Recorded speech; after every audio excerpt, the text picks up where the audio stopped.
Hey y'all, we are back to continue our conversation on starting a brand new garden.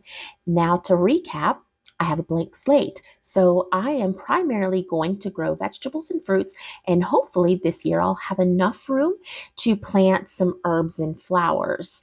We also know that I want to utilize my garden for year round eating. That means fresh and preserving foods for later on. Now, we also know that since this is the first year of my new garden, I'm not going to break my back and do everything all at one time. We know for year round eating, we need at least 200 square feet per person. But this year, I will only be planting a garden that is 200 square feet. So basically, if the math is right, that is seasonal eating for two people. However, we also know that we're going to maximize our space by growing plants that grow vertically rather than growing bush type plants.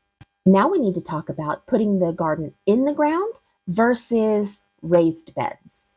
Now, there's no better way to do this. Both ways are great. It just depends on what you want to do to get that garden established.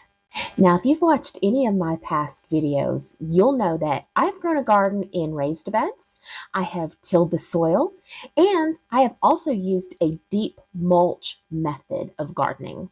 And throughout it all, I've had my successes as well as my failures.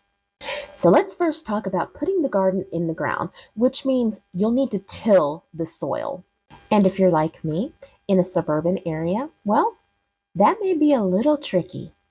And what I mean by that is once you have your tiller, whether you buy one new or you rent one, you're going to have to break that ground. You're going to have to break up all of that sod. So, do you actually go through and remove the sod? That's really what you should be doing, going through and taking out all of the sod before you till.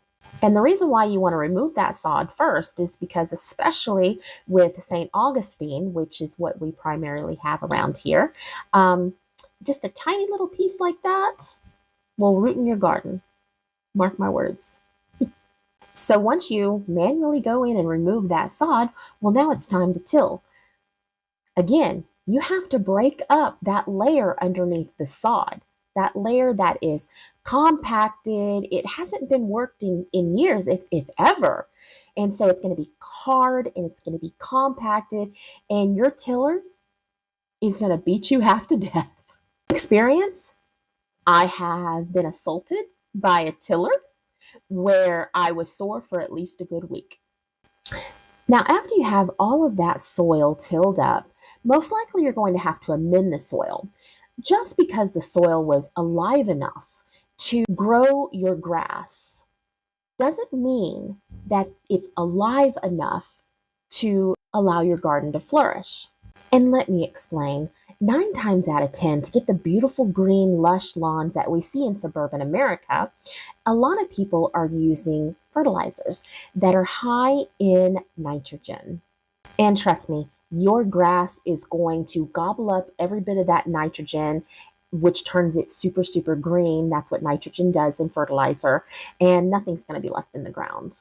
And the soil under the grass is just really not going to be alive enough with microbials and stuff to support your garden, which is why you'll have to amend your soil. Whether you bring in a garden mix to go on top of what you just tilled, or maybe some mushroom compost, or maybe some cow manure, something to amend the soil and give it the nutrients that it needs to come alive and support your plants. And in another video, we will talk about why your plants need certain nutrients and not just nitrogen. Now, you absolutely could not amend the soil and just concentrate on using fertilizers to make your plants grow, and that's totally okay. However, your vegetables will have a different nutritional value than someone that grows vegetables and fruits in a more rich soil, and the taste will be a little bit different too. I mean, that's just my opinion from my experience, but opinions are like belly buttons. Now, after you do all of that and you're in the midst of growing season, what is going to happen next? Weeds. That's exactly what's going to happen. Weeds. See, what happens when you till your soil is that the native grasses have seeds that are all through that soil and they're just sitting there dormant. And when you actually turn the soil over, you expose those native grasses to the elements that they need to survive: sunlight and water. And don't forget, by you feeding your plants, you're also feeding everything around your plants. So now you're going to spend your entire grow season on your knees pulling weeds, and that you can trust me on. Now let's talk about raised beds. With raised beds, you do not have to break the soil at all. So no tilling whatsoever. Instead, what we're going to do is we're going to put a very thick layer of cardboard. Notice I said cardboard and not newspaper. Put a thick layer of cardboard down. Eventually, the cardboard will break down, it will compost down, smothering all of the grass and everything underneath it.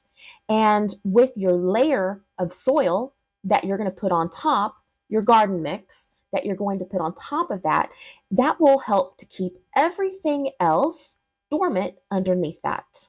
Another benefit of growing in raised beds is you can build them as high as you want, and that works especially well for people with bad backs or people like me who are just a little bit older and need a little bit more help.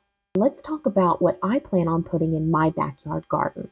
I will be going with 4 foot by 8 foot raised beds. I will only be building them to 18 inches tall for this season, but I am going to leave the possibility of going up to 24 inches for next season. And that's because I can't think of anything that I'm going to grow in my spring or my fall garden that is going to be deep rooted. I do plan on putting potatoes in my garden, but that won't be until February 2026. So we're not going to kill ourselves this year. Nope, we're not. If you're liking this series, go ahead and give me a thumbs up and don't forget to follow me if you aren't already.